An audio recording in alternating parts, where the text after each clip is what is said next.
Real time news Gujarati सत्यनी પડખે। સાબરકાંઠાના વડાલીનો બનાવ। 42થી વધુ વ્યક્તિઓના ખાનગી બેંકોમાં એકાઉન્ટ। વ્યક્તિઓની જાણ બહાર સેવિંગ અને ડેમિટ એકાઉન્ટ ખુલ્યા। 2016થી એકાઉન્ટ હોવાનું આવ્યું ધ્યાને।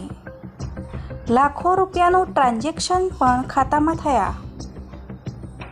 વડાલીના વિવિધ લોકોએ પોલીસ મથકે આપી લેખિત રજૂઆત। લેખિત રજૂઆતમાં સ્થાનિક 4 લોકોના નામનો ઉલ્લેખ। વડાલીમાં લાખો રૂપિયાનું ટ્રાન્ઝેક્શન થયા હોવાનો ખુલતા હડકંપ।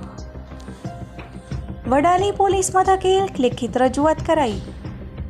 પોલીસ તંત્ર દ્વારા તપાસનો ધમધમાટ શરૂ કરાયો। સાબરકાંઠાના વડાલીનો બનાવ। 42થી વધુ વ્યક્તિઓના ખાનગી બેંકોમાં એકાઉન્ટ। વ્યક્તિઓની જાણ બહાર સેવિંગ અને ડેમિટ એકાઉન્ટ ખુલ્યા। 2016થી એકાઉન્ટ હોવાનું આવ્યું ધ્યાને। લાખો રૂપિયાનું ટ્રાન્ઝેક્શન પણ ખાતામાં થયા।